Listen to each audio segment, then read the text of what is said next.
Okay.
I'd like to call this meeting of the Festus City Council to order.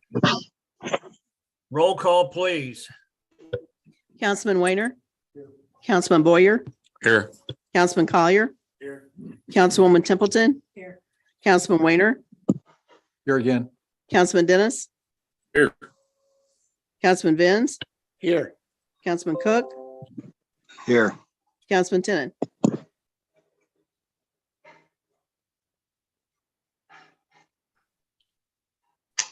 We do have a quorum. Pledge of Allegiance.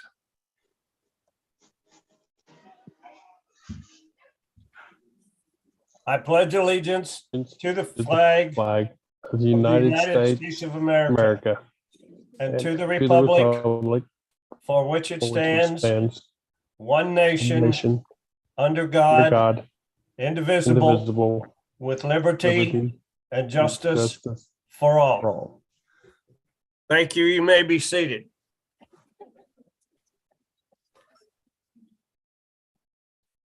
I will entertain a motion to approve the consent agenda.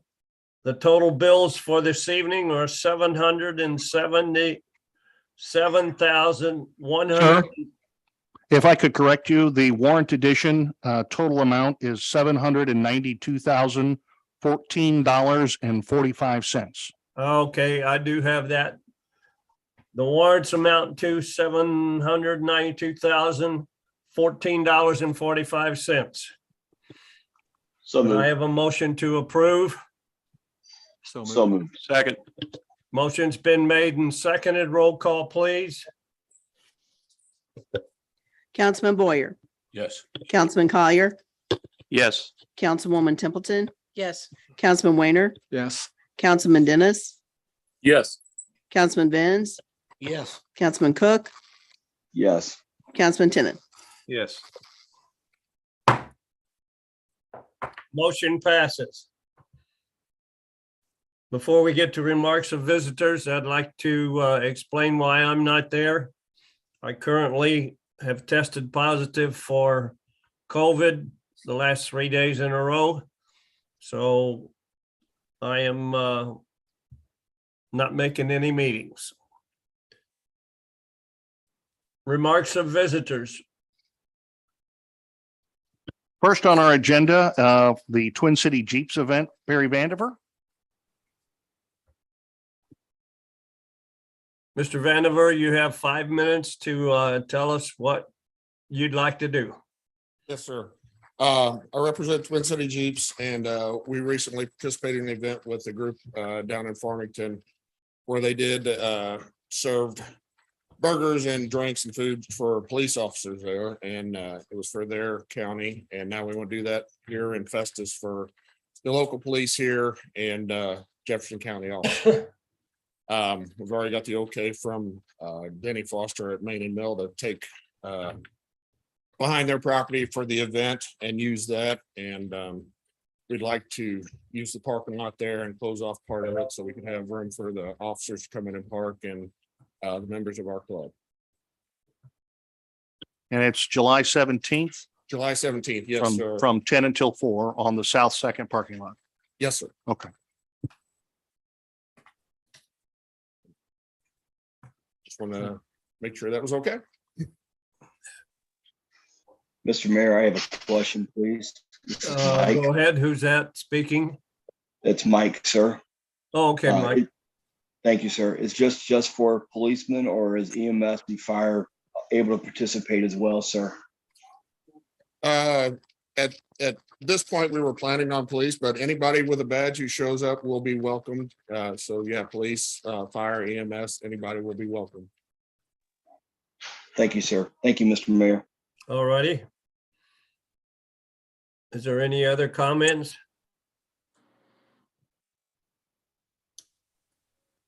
The city administrator, can we vote on this now or?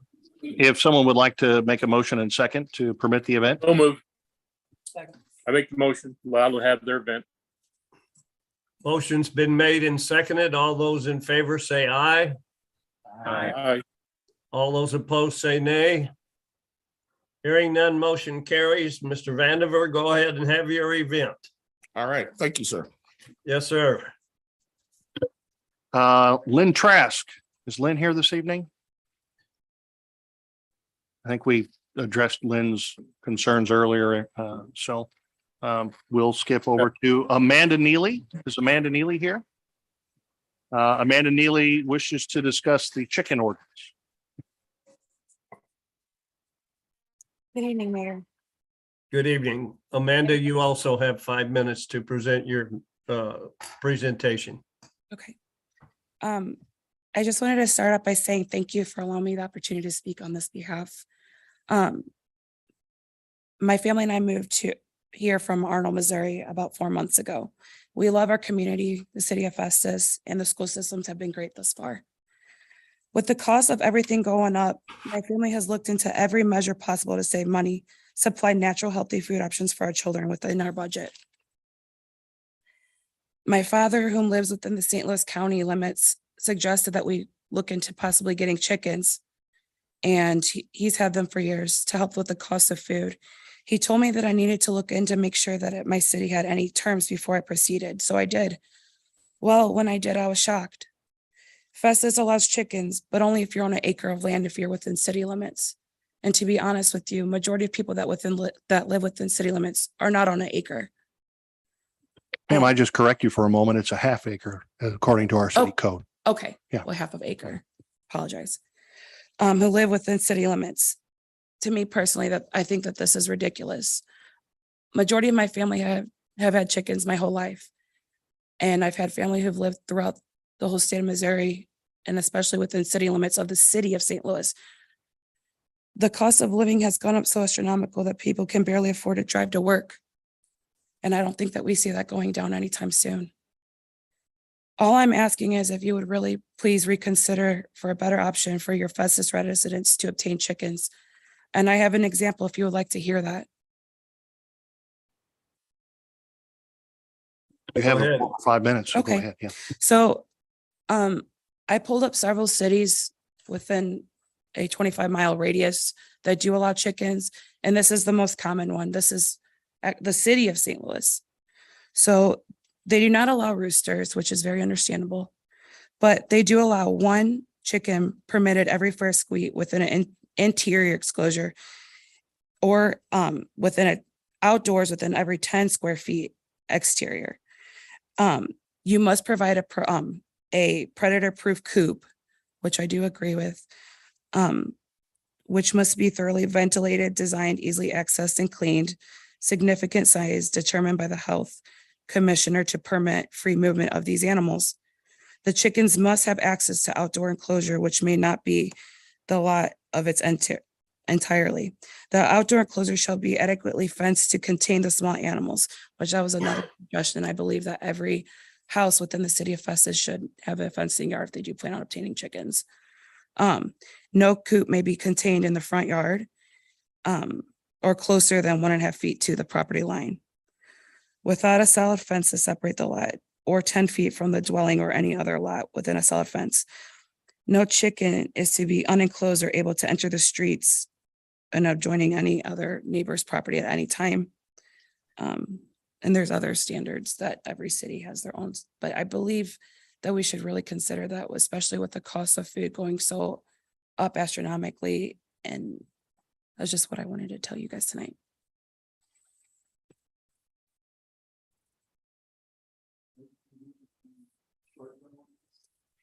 Can we do anything short term on this, or if we do something, is it forever?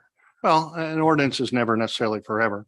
I know the city spent a lot of time on this back in 2012, as some of you Yes. may have been on the council at the time and remember, which is when the provision for the single family lot with the minimum of a half acre and a restriction of 4 chickens, no roosters, was adopted at that time. That's not to say that it can't be reviewed and amended, and then reviewed and amended again. I think it's certainly an indication of the economic times that we're in, but at the same time, being mindful of our residents and our residents' neighbors. So I think the ordinance as it sits right now strikes a good balance. If you're going to change the size of the lot requirement, say you go to a 1/4 acre or whatever you decided would be a good number, you're still going to have instances where it's not going to apply to everyone. It's certainly going to apply to more people. It's just how wide do you want the door to swing open in this particular case? Ma'am, if you don't mind, you sound like you've done your due diligence to come in here and Yes. address this. So, you have an idea of what you think might be a good balance. That, Absolutely. So So if there would be a way that, like what you were reading on your phone there, if you could maybe get that to the city administrator absolutely. so that we could look that over and see if something a little more reasonable perhaps could be done. Absolutely. And I can also share with you the average size lots that most of these counties that do allow chickens, and a lot of them are substantially smaller than my lot. Like, at least my backyard is huge, but it's not 1/2 acre, but I have a very nice flat lot with a very high privacy fence up to 8 feet. I'm not seeing why my particular home, I can't speak on behalf of everybody because I know not everybody has a privacy fence, why that's not even a thought, why that wasn't even in the ordinance. So, and like you said, it hasn't been looked over since 2012. So I just really do ask you guys to really look into that and consider it, because again, it's such a easy, low maintenance way to maintain and to provide for your family. And I really wouldn't look into anything that wouldn't be more of a nuisance than a small terrier barking next door. Chickens are much less noisy than a barking dog. We have a limit of now 4. At per half 4. acre. Yeah. What was your anticipated number that you were, because you can't have a rooster, which means No. you're not populating. I have no desire to repopulate chickens. My only desire is to maintain, keep them healthy. My dad, for instance, lives in the city of Fenton. He has an ordinance of up to 6 chickens, no roosters. It's a very maintainable number. The only issue my dad has ever had since having these chickens for the last 4 years is hawks, but that can be with anything. He had a Chihuahua that almost got taken away by a hawk. So, I don't know. That really would be up to you. I would take anything at this point, even 4, because the amount of eggs that my dad gets every day once they're fully mature enough to do that is a life changer. And even the cost of eggs has gone up so astronomical that a dozen eggs at the store now is anywhere between, on a good day, $2.89 all the way up to $4 for just a dozen. And my 4 children can go through that one day. So thank you. All righty. Thank you, Mrs. Neely. Amanda, Yes. Sir, I'll just jump in for a second. Amanda, you have my email. I think we Yes, emailed a little bit. I do have your email. Would you send me the information that you Absolutely. presented here this evening? I can um, bring whatever you would like. Well, if you just send, if it's a link or whatever the case may Yes. be, if you'll send that to me. And if you'd also, I believe I have your address, so I Yes. would be able to look at your lot dimensions. Absolutely. Okay, thank you. Thank you very much. You're Thank you. welcome. Thank you. Next thing we have is bids. Public Works 2022 street striping project.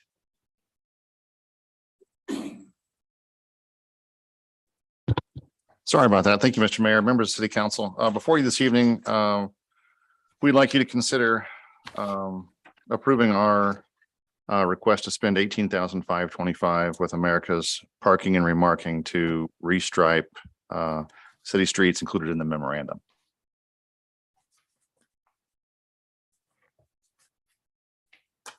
And they were the only people that bid. I believe that is correct. Let me verify. Yeah, that's correct, sir. Yep, I'm the one. As you know, we have difficulty getting street striping bids every year. America's Parking and Remarking has consistently bid when we've had other bidders in the past. They've always been the low bid, and they were the lone bid that we were able to receive this year. Yeah. But they do a great job. They've, like I said, they've handled our striping for at least 5 years now.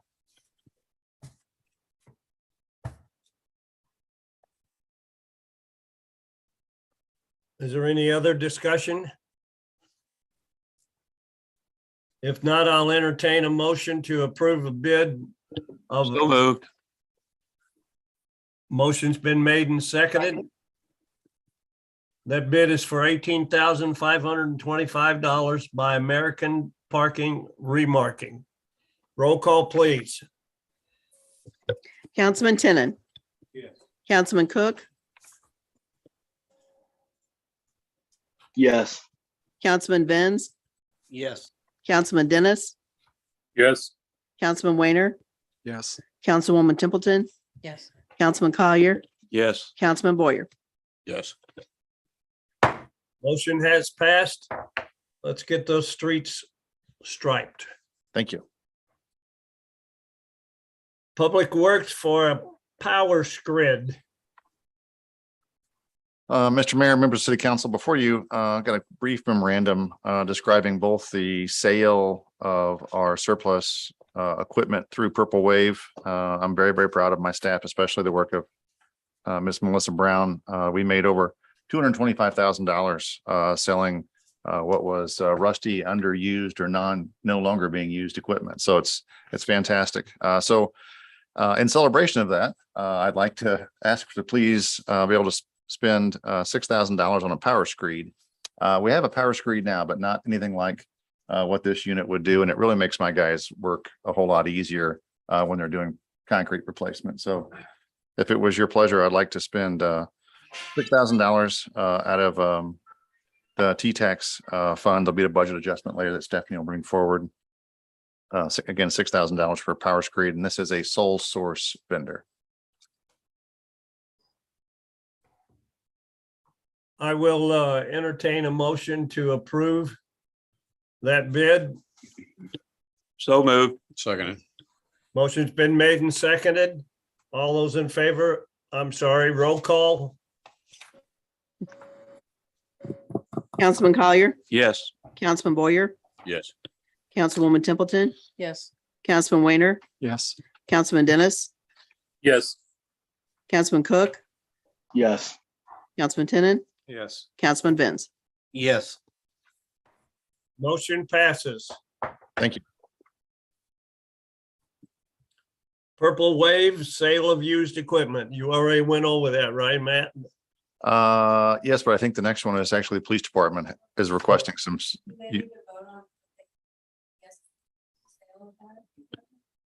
No, it's already taken place. Yeah, they already authorized the sale.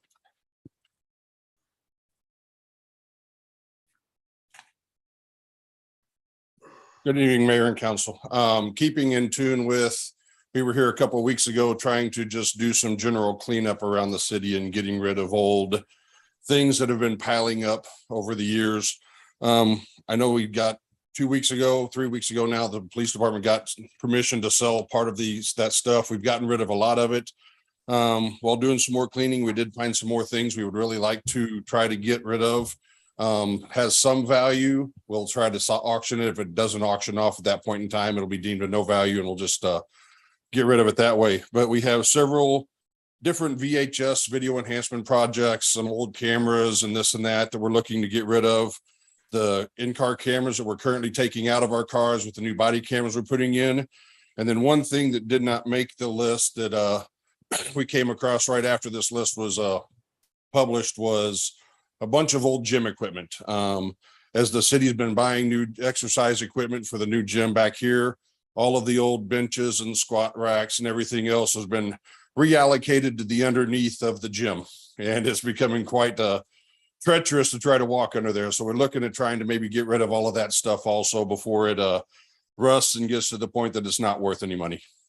So with your permission, I'd like to put all of these up for auction over the course of the next couple of months and try to get rid of some of this stuff. Any discussion? I'll entertain a motion to allow the police department to sell, auction off their used equipment. So moved. Motion's been made and seconded. All those in favor say aye. Aye. All those opposed say nay. Hearing none, motion carries. Go Thank you ahead, very chief.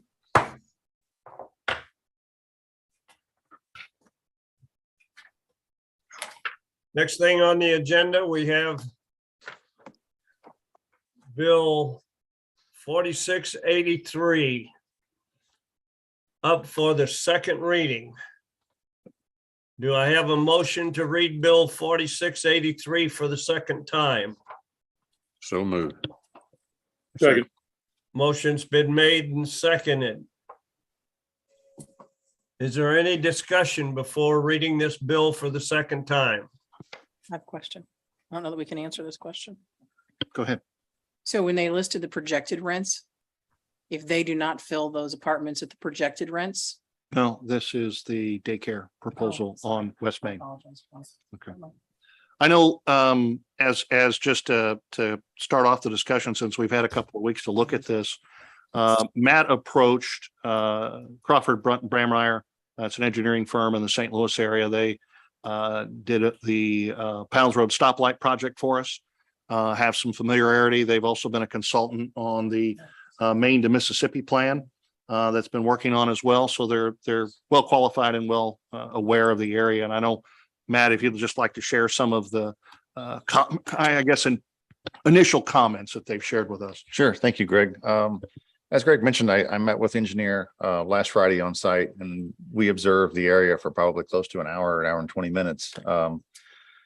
The engineer lives in Jefferson County. She was very familiar with the area, so there wasn't much introduction that had to be done. But we did talk a great deal about the two intersections. It was a point the council made last time that we needed to do a traffic study, and so she agreed that a traffic study would be quite helpful for especially the intersections at West Main and Collins and West Main and Sunshine. Unfortunately, we have to wait till school starts to really get any good data from traffic counts there. Doug, is going to, I was going to say the chief, Doug is going to pull some accident data and begin looking at that so that we can augment her study with not only the traffic counts, but how many accidents, and all those things will help to try to fix the intersection in the long term. But the short term thing is we have an applicant here that would like to, put something in our community, and it's going to have a traffic impact. And so she also talked to me a great deal about that.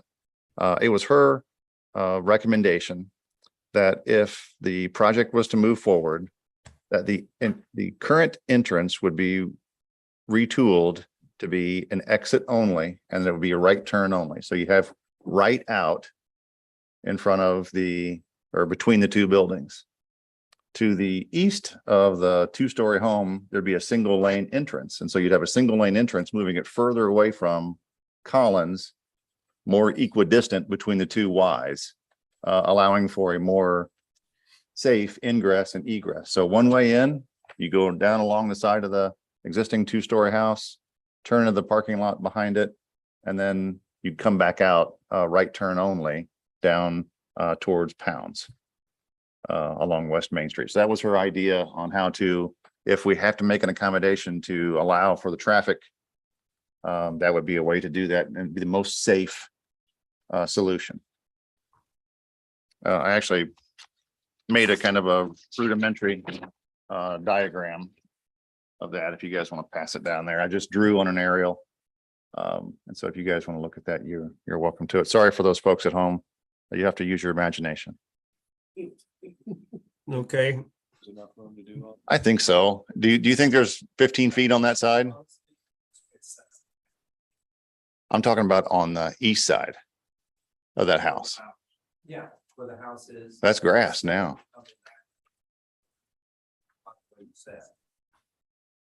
I'm talking about the other side of the house. Next to that residential driveway. Right, that's what I'm saying. Where the house is. You go in there and you turn and come out the other one. With a telephone pole. So to the right of the Oh, house, there's access to the far right of the house. It can go either way. I mean, there's plenty of room in there to go either way. Right. Okay. So you want to go by the church and come out where the house is? No, in between the house and. yeah, in between the two houses. It'd be a new driveway on the other side of the house. Yeah. On the other side of the house. Yeah, on the other side of the house. Yes, sir. The east side, east side. Coming along that way, then go behind and come out. That's what her recommendation was. That would be between the Richardson's rental house and Richardson's house. Oh, yeah, I mean, you can't really be, I mean, that. It would be between the yellow house on the church property and Somebody else's Richardson's. property. Yeah, I mean, you Councilman Cook has a question. Thank you, Mr. Mayor. Mark, is that a 2-parcel split, the house and the church? Because if we move the entrance and exit, wouldn't that affect the use of the second parcel? Or is that all one parcel still? It is one parcel. From a code standpoint, is that a problem what they're proposing? It got sprung on me very late this afternoon, so I haven't had a chance to really look at it. I'm not positive how wide that pathway is, if it's even wide enough. Okay, thank you, Mr. Mayor. You're welcome. Is there any other discussion? Just a couple of comments. Right now, I believe you're asking for it just to be an after day daycare center. Yeah. During school year, it would be before and after school. Okay, During the summer, I would utilize it for full day for schools. For kids that are not in schools. so when school's going on, you'll have children being dropped off and being picked up there, correct? Correct. You'll have school buses there and or,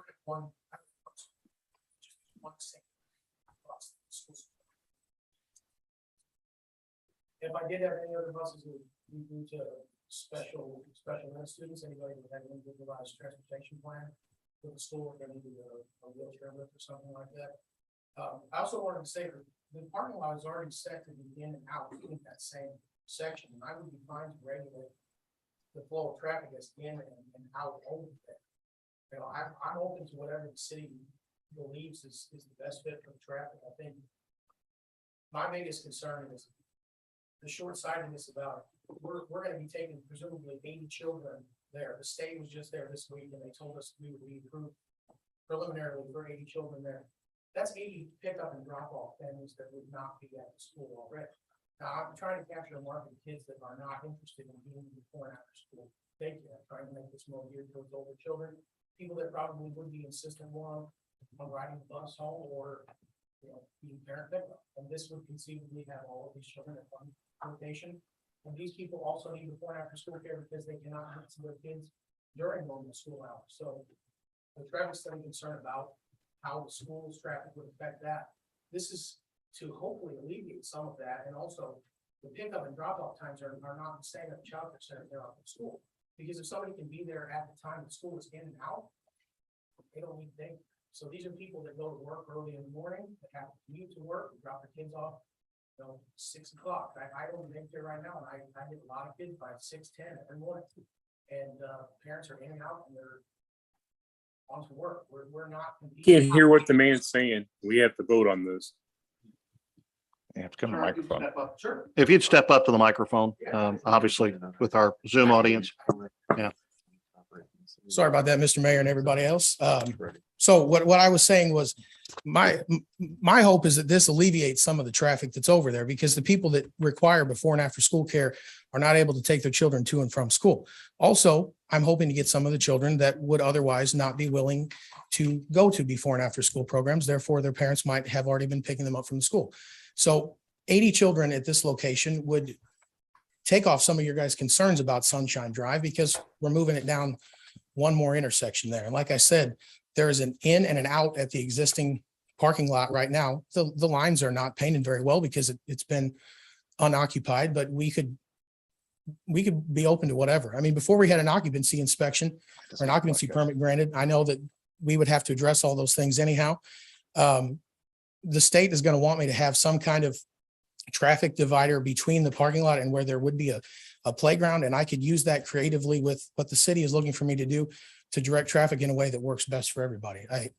I have no interest in putting a daycare in an unsafe place, but I believe that this is a spot that is proximate to the school, and it is a good location to get a lot of people interested in before and after school that may otherwise just be going home and waiting for the parents to come home. So it's kind of where I'm at. So back to the school bus Yeah, sure, situation. uh-huh. Okay, so you said you think you'll just have one school bus coming in, because won't you be having children like up to age 12 that will be there? Or what ages? I currently already do that in Crystal City. I already meet a Festus bus over there, and I still only have the one bus. I just have the one bus stop. So the children that you have there will just be like attending one of the schools there at Festus? Not like the middle school and the elementary school and so on? I currently have kids that do they have to ride a separate bus to? I guess that's my question. Right. My understanding is no, because I'm currently licensed in my facility for 24 months to 12 years, and I serve school kids all the way up to age 12, and they've still always ridden the same bus. I have a bus stop at the First Baptist Church, and they all ride the same bus from the school. What's the name of your facility that you I own the operate? Brain Station right now in Crystal City. I see. And if you speak to them at Transportation, Joan, the director of Festus Transportation, she has a stop over there just for us. And they'll tell you, I mean, I just have the one stop. And the only thing I ever have, like I said, is if somebody is in a wheelchair, they may have a separate small bus that would come there. And we're very familiar with dealing with kids like that. And we strive to serve those children. So there is a likelihood somebody may have an IEP and would need a small bus at one time. But a lot of those pickups are also at a different time than the other buses, because they go in a different time and they're different routes. So I think I take notice maybe on your presumption that it's going to alleviate traffic, I mean, rather than increase it. I mean, because I live right there. I live just a Sure. few blocks from there, and it's already a mess, Mhm. and it's a bad mess. Mhm. And frankly, my concern is everyone's here, I'm sure, Mhm. but is the safety of the kids. Sure. And, I fear you're going to have school buses there. You're going to have parents dropping their kids off. You're going to have parents picking their kids up. You're going to have people parking there that work there. You're going to have a playground there. I mean, I'm just stating the obvious, Right. but I really feel like of all the places in Festus to have a daycare, probably, as far as a safety concern goes, because of the traffic, I just don't see that place being a good place for a daycare. Well, I would ask if you're willing to respond. Sure. How did those 80 children that I would be having, how would they get to school otherwise if their parents were not already driving on Collins Road? They're already going to be there, but instead of them waiting in the giant line, backing up at the school, they're in and they're out. So if our concern is really Sunshine Drive, which that's what the chief had said last time, Sunshine Drive is a mess and we need to redo Sunshine Drive. I'm offering to take 80 families off of Sunshine Drive. Sure. Sunshine Drive is I don't want to get into a debate, of course. No, but my question for you is how are those 80 children going to get there? Sunshine Drive is 200 yards long. You know, I mean, you can have backups there, and they facilitated a pretty good flow of traffic now as compared to what they used to have. Okay. So, yeah. That's fine. Okay. I get it. I mean, you understand the area, you're over there. And that's your opinion of it. I understand that. I respect that definitely, sir. No, Would it be the council's preference? Mike, did you have a question? I have a question. For point of reference, what's before us is just a zoning change. Wouldn't all this be worked out after the zoning change was made? Because that's what's before us, right? Kevin, it is just a zoning change. However, because and correct me if I'm wrong here, Mark, but because daycare facility is a permitted use in the proposed zone change, they wouldn't require any additional review from the council at that point, once you granted the rezoning request. That is correct. Daycare is an allowed use in the B1. So That is would also- any of the traffic issues, or would that be any of the conditional uses? You know what I'm saying? If you see a traffic problem or a safety problem in this usage, would you address it at that time? You make a good point, Kevin, because a lot of times when we consider rezoning uses, we look at what the proposed use is going to be. But again, when you make a zoning change, it opens the door to all of the permitted and also conditional uses that are allowed within that zoning. So you sometimes have to drill down a little farther into what the proposed use is also going to be. And if there needs to be any accommodations, because it's going to create an excessive amount of noise or light or traffic or dust or whatever the case may be. So they're fair questions to ask. Okay. I'm not saying they aren't. I'm just saying I thought it was just a zoning change on our half. I didn't know if that was worked out later, or we have to work out that now, or you know what I'm saying? Exactly. And Hey, Greg, quick question for you. I'd like to get your recommendation, since we've kind of had a change and Mark hasn't had time to review it. What's your opinion on maybe tabling this so all departments can review it, since we had a informal engineer take a look at it? What's your opinion, please? Yeah, having the engineer take just a quick look at it, about a week ago, certainly means that we staff would prefer to have a little more time with it. Also a chance to talk with the applicant and also the property owner to see if they would be willing to accommodate any of the recommendations. I mean, because there's certainly going to be some cost. I don't know how much, but there'll be some cost if council wanted to consider the rezone and also make sure that all the details have been reviewed and perhaps hammered out between the city and the applicant prior to approving the rezone. That would be my recommendation, Mr. Mayor, is take Greg's advice and let's table it so all departments can review it. What's your opinion, sir? Oh, that's my opinion. Can we do that with it being voted on once? Can we table it? Greg? Yeah. And I don't believe there's a. Okay. It has we can all look within what 90 that days. Yeah, we would have to bring it back within 90 days. But that would certainly give staff plenty of time to put together some additional information for council before you would vote on it again. Excuse me, are we saying it's going to be tabled for 90 days? If it's Up to, we would have to take action on it regardless. what I would say is, if we are not voting we are supposed to be voting on the zoning. So in the 90-day term, what if I just pull it out and then Bill just gets it rezoned for a doctor's office. I mean, we're here about the zoning, and 90 days is a long time after we've already been tabled. I thought that was the whole point of the table, was we had the discussion. He made the suggestion. I can't get a business going if it's tabled 90 days before the school year starts. If, you know, I understand procedural. I get would that. say, first off, sir, it's under state statute, the council has to reconsider it within 90 days. I got you. It would be our intent to do it quicker than that, and with a certain amount of confidence to say that we could do it before the end of the month. Mhm. I don't want to make that 100% Well, no, I guarantee. understand that. But I would say that with a certain amount of confidence that we could get it done in another couple of weeks. Again, also making sure that you have a chance to review the proposals from the traffic engineer. The property owner has a chance to review the same. Because if those are adjustments that are going to be made for council to review prior to voting on this the second time, I think we all would like to make sure that we do the best thing to move this forward. Because right now it's an empty vacant building, an empty vacant lot. So we would like to, I think all of us would like to see something happen there. Mhm. It's just making sure it's done in the best possible way. I don't know if I made it clear before, but the state has already told me that it is a suitable location according to their guidelines. They've said that it is fine. The only thing they wanted me to do for traffic safety was put up some cement barriers on it, which I'm willing to do. And I hope that I can see this project to completion here.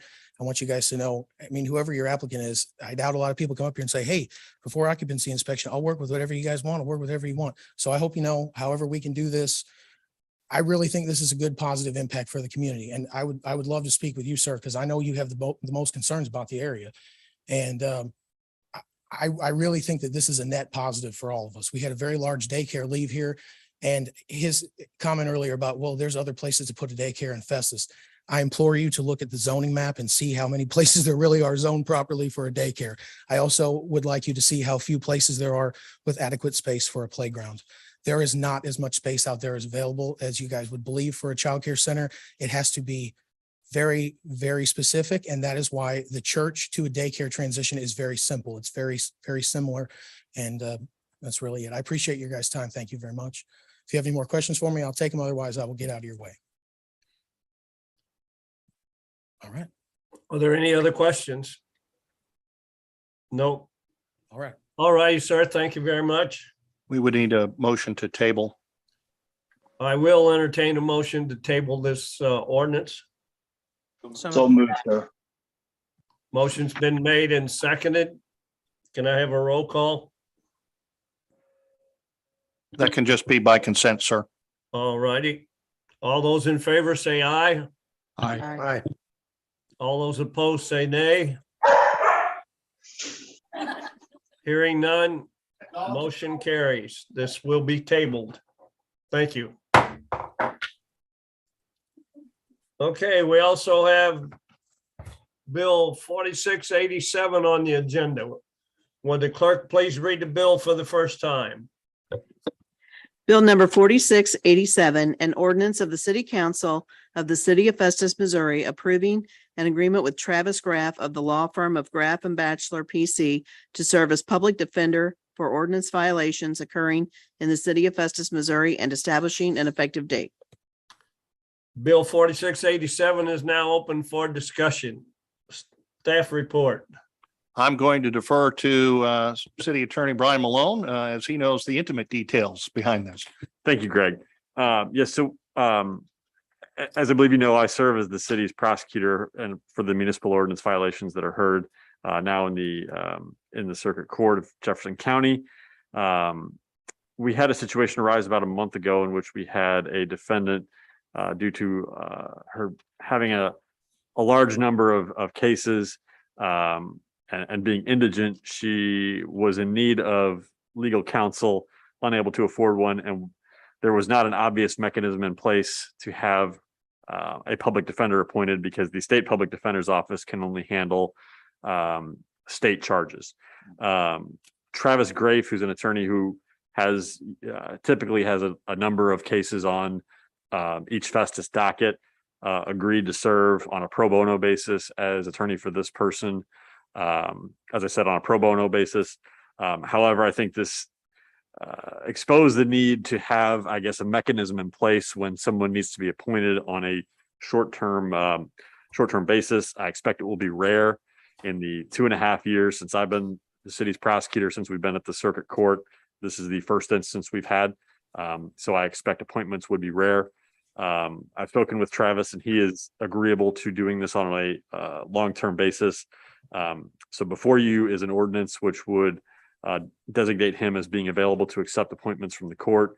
The compensation would be a fee of $500 per case. The contract provides an ability, if for whatever reason, because a case is an extraordinarily complicated case, the parties could mutually agree to additional compensation. I anticipate that appointments under this will be rare, but I think it is in the best interest of the city and for frankly the people appearing in court to have this option available when the need arises, so that we don't have to do this on an ad hoc basis. Is there any other discussion? If not, I'll entertain a motion to waive the rule, suspend the rules, and read Bill 4687 for the second time in title only. So moved. Second. Motion's been made and seconded. All those in favor say aye. Aye. All those opposed say nay. Hearing none, motion carries. Madam Clerk, would you please read Bill 4687 for the second time? Bill number 4687, an ordinance of the City Council of the City of Festus, Missouri, approving an agreement with Travis Grafe, you said? Yes. Okay, I'm sorry for the mispronunciation earlier. Travis Grafe of the law firm of Grafe and Bachelor, PC, to serve as public defender for ordinance violations occurring in the City of Festus, Missouri, and establishing an effective date. Councilman Weiner, Yes. Councilman Boyer, Yes. Councilman Tennant, Yes. Councilman Benz, Yes. Councilwoman Templeton, Yes. Councilman Collier, Yes. Councilman Cook, Yes. Councilman Dennis. Yes. Bill 4687 has passed.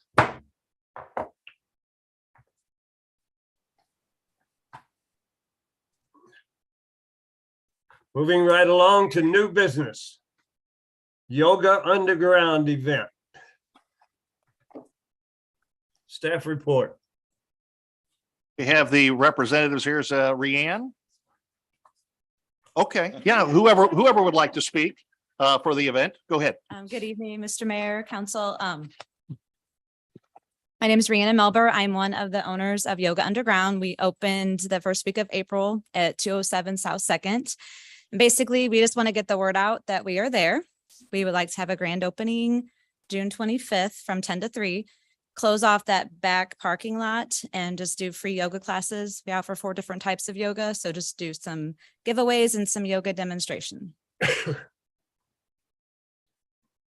So when you say close off the back parking lot, what, not all the way back to South Second, I assume?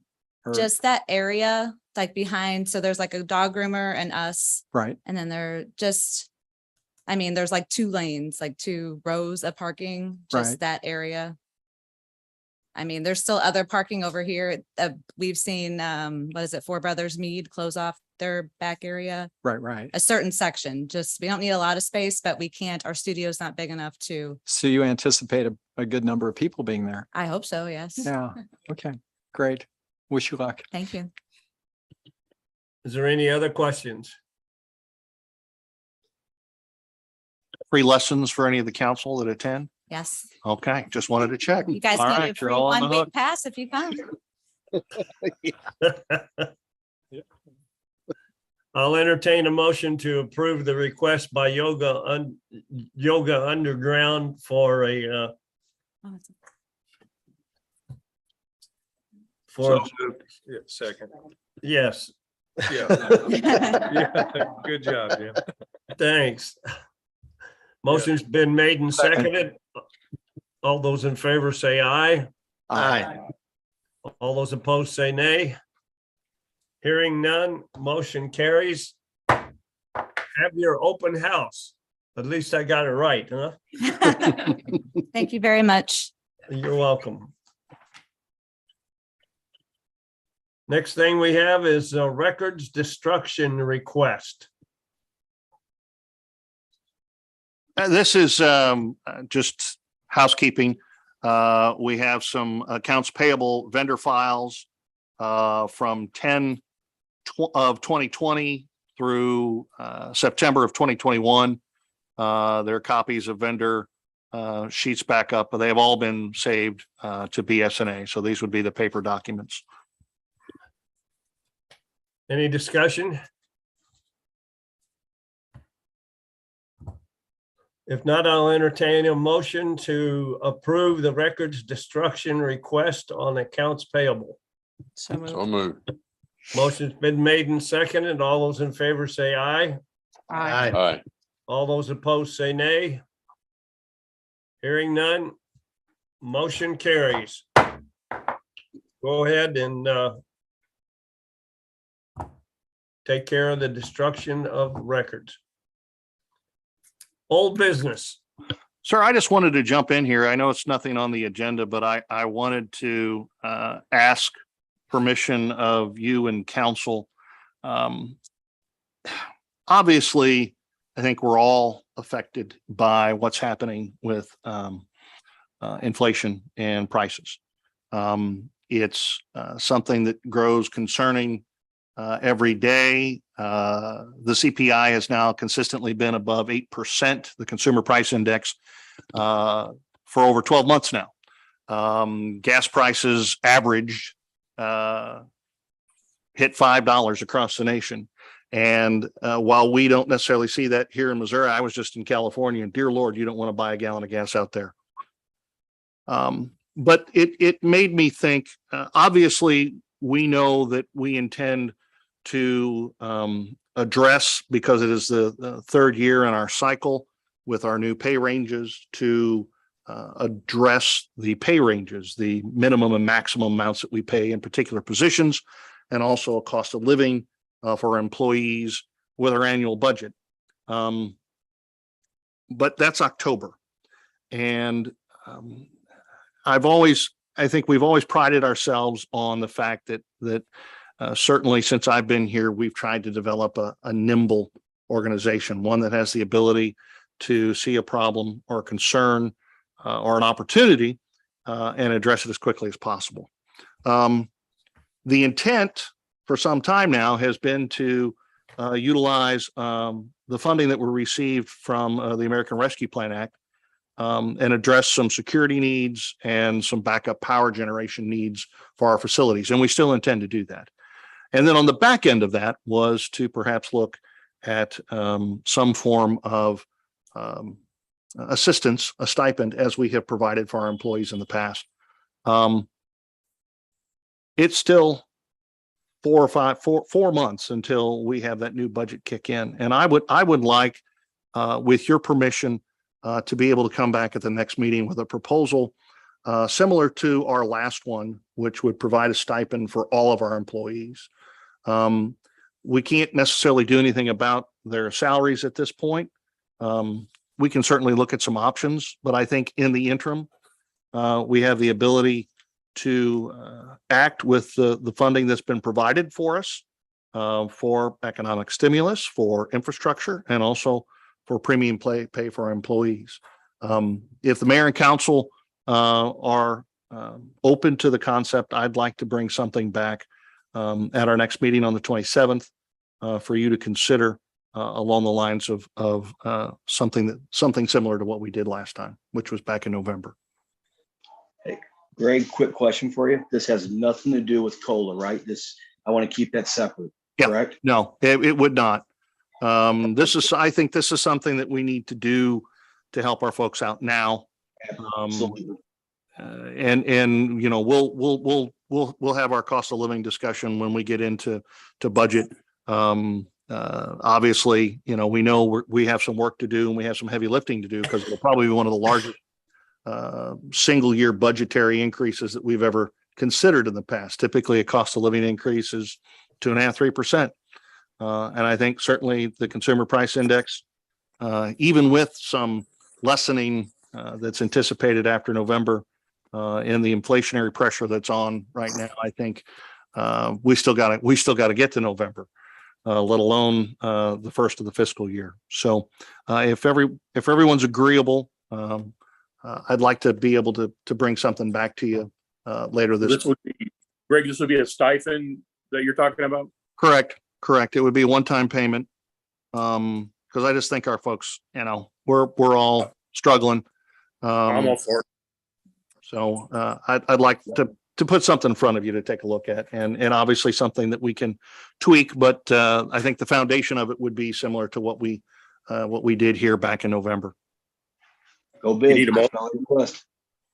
Up just consent is fine. I've got a lot. I have nodding heads here in this room, and it sounds like on Zoom as well. So staff and I will prepare a proposal for council to consider at our meeting on June 27th.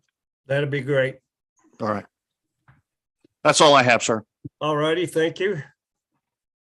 Reports, Councilman Tenen. I have nothing, sir. Thank you. Councilman Vins. Hey, Josh, with the big anticipation of a one-day firework, what's the kind of plan? Is there a cutoff plan for how many people are allowed in the park?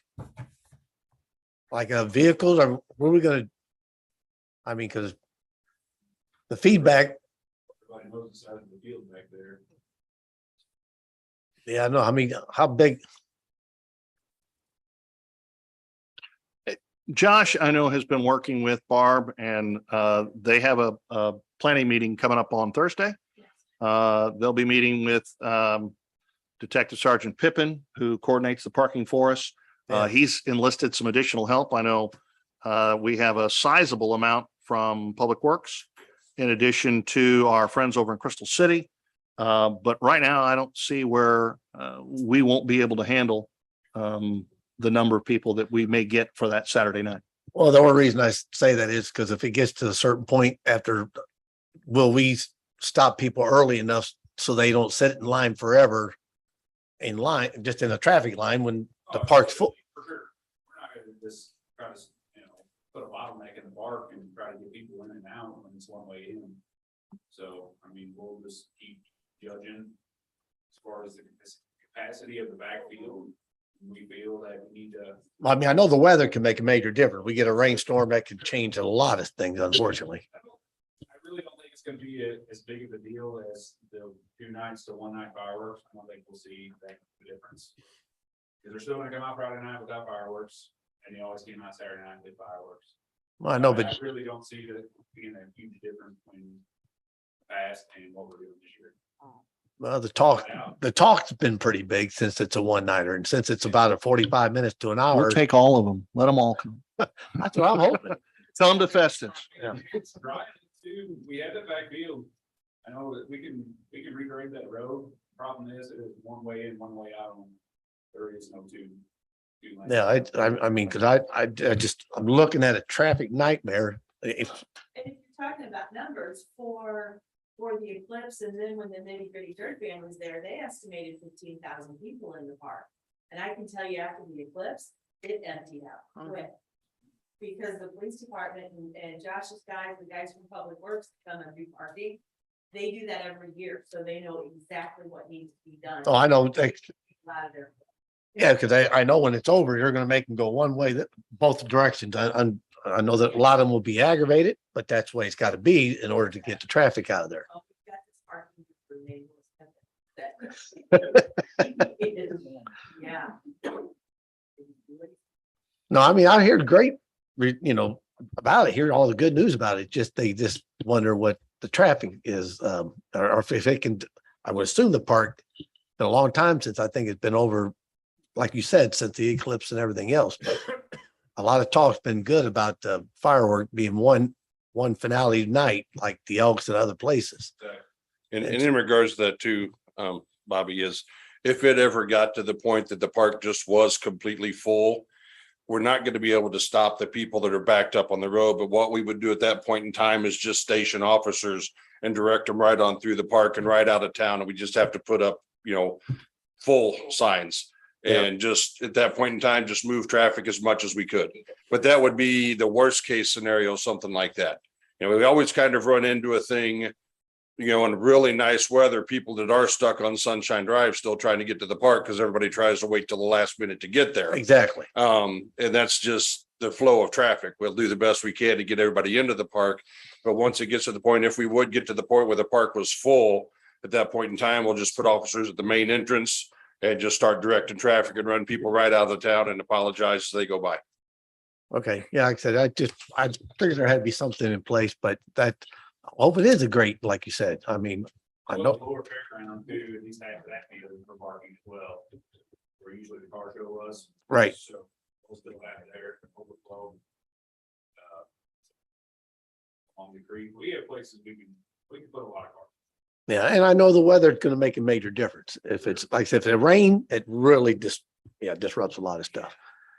And hey, Doug, you know, naturally it's made the headlines, the St. Charles with that. Like Tim told me, you guys got that license thing you can check. Is that something that's gonna be spreading the flock for light for people with delivered vehicles? Temporary Well, tags? the flock cameras that we currently have, is that was what you're speaking? Right. Yeah, those monitor cars coming in different routes into town. And what it does, it checks those cars against what they call a hot list. And a hot list is something that's developed about every 6 to 8 hours from the Highway Patrol's website and pushed out to the flock cameras. Anytime a car goes by one of those cameras, it automatically reads the plate. If it comes up stolen or a warrant attached to it, it will trigger a email. And with our MDTs in our cars, all of our officers drive around logged into that, and it will pop up a stolen vehicle just past the flock camera at just Collins and A. So then they'll start, head to that area and try to locate, because they'll get a picture of the car or the license plate, and they'll go try to do that. But it also helps clear up crimes in other ways by, if we know a general time frame that a car passed, say we know a white Oldsmobile passed by this area at this point in time, the detectives can go back and search those cameras and see if there was any white Oldsmobiles that passed one of those cameras to give us a lead on something like that as to who might have been in town causing an issue with that also. Yeah, but all these expired tags, if we going to start doing more about that too, or that the flock cameras won't pick up the expired tag part of it. They don't do anything with expired license plates. All the flock cameras do is pick up anything that is attached to a license plate, like a warrant or stolen or anything like that. Our officers have still always been watching for expired plates and expired temp tags and all of that. They do that on their own anyway as the daily goes by. Because now the news is they're putting false temp tags in there now just to get by another month or two, whatever. Yeah, well, that's been an issue forever. You'd always see a car driving by and they'd take white out and try to white out the 6 and turn it into an 8. That's something they've always been doing. They've gone with temp tags to try to make them more tamper resistant, but criminals will still find a way around that. But our guys really on their day-to-day patrols are really pretty vigilant about trying to seek all of that out around here anyway. Yeah, it's getting, like, a lot of people getting aggravated because they're paying their taxes, and these people are. I agree totally. It's aggravating. But rest assured, our officers look for those on a daily basis as it is. Yep. That's it, sir. That's all I Thank you, got. sir. Thank you, sir. Councilwoman Templeton. The only thing I had was going back a week, the car cruise, heard some great reviews about that, and actually had somebody tell me how much they enjoyed all the pictures that were on Facebook. And I keep, so Gary Adams, who takes all the pictures, he had posted on there that he had taken like 1,500 pictures, and he's just slowly dumping them. And so when I share them onto the city stuff, so expect a lot more. Yeah, which is nice to hear that people are actually seeing that what's going on, but the pictures were great. And if you know anybody that owns a car, they like pictures of that car. So that's a good thing. Exactly. And that's it. All righty, thank you. I know there's several real good pictures of my car. Councilman Collier. I just wanted to let everybody know I'm glad to be back. Zoom was a little bit of a challenge, as some of the employees have stated. And I also agree with Greg as far as the stipends for the employees. I think that's a really good idea. And that's all I have, sir. All righty, thank you. Councilman Boyer. Yes, sir. I'm in agreement with the stipend too. I believe it's needed at this time where our country is going. How many cars did they estimate at the car cruise? There was quite a few. Yeah. It seemed like it turned out real well. Good weather for it too. Yeah. The only hot rodder I seen was some guy in a black Mustang convertible. He was running around with. Was that 55th anniversary one, wasn't it? Yeah. He burning rubber and fishtailing a couple of times, but other than that, everything. That's all I have. All right, thank you. Councilman Weiner. Just a couple things. Bobby, you were talking about those clock cameras. Yeah, they seem to be doing what we spent the money on them for. So good deal with that. Right. And Matt, then good to see the water meters are going to be electronically interfaced rather than having to have somebody manually go out and look at all of them. So that's a big deal too. Right. So It's still a work in progress. We've still got a few months of work and a little bit of expense to go. Of course, we've got to upgrade a few meters, and we'll know a little bit more about that here very soon. But it's an exciting bit of technology. So you guys might be able to, in the future, you'll get a text message or a email that your water meter is using more than it should be, when you're on vacation or something like that. It'll be all automated. It's pretty. yeah, cool. that's a good deal. I had a $500 water bill a few years ago because of a leaky faucet at another house. So I'm sure that the residents will appreciate that. That's all I have. All right, sir. Thank you. Councilman Dennis. Oh, Matt, you said that the property behind John's Butcher, that's being handled. Yes, sir. My guys got over there and cleaned up that pile. We tried to keep on top of it. I don't know that we always met Lynn's expectations, but we did our very best. But I think we're going to try something different. And that is what my first plan is to put up a Lego block wall with a couple gates, and we'll dump behind the gates. And that's what we're going to try to do to alleviate any future headaches. Could we please clean out that ditch, please? Seems like I ask a couple times every year and it's silted in again and there's standing water. So could we please clean that out and keep that clean? Yes, sir. We just got the one on, just down the block a little bit, just a week before. So it takes us a little time, but it's on their list. Yes, Cromwell looks good. Cromwell looks really good. Thank you for that. But this other one seems like I have to ask a couple times a year. So if you could, please. Yes, sir. Thank you. Councilman Cook.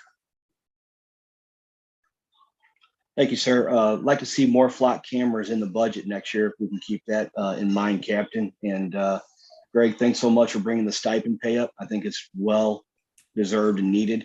And my only question to the mayor is, was that tape I saw on that convertible Mustang with a sign? Was that what? Did you have tape on that convertible Mustang holding that sign up? No, I did not. I had to take a double look. So that's all I have. Thank you, gentlemen. All righty. My remarks will be short.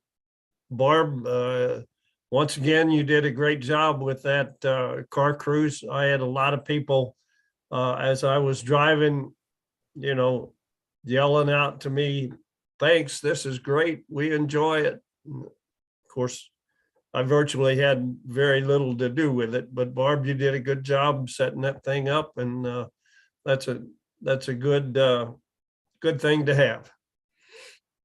And as I mentioned at the beginning of the meeting, I did test positive for COVID. So I'm doing the best I can between my back and COVID. So first of all, I have to admit I'm getting old. But anyway, I have nothing else. So at this time, I will entertain a motion to adjourn. So moved. Second. Motion's been made and seconded. All those in favor say aye. Aye. All those opposed say nay. Hearing none, motion carries. This meeting is adjourned.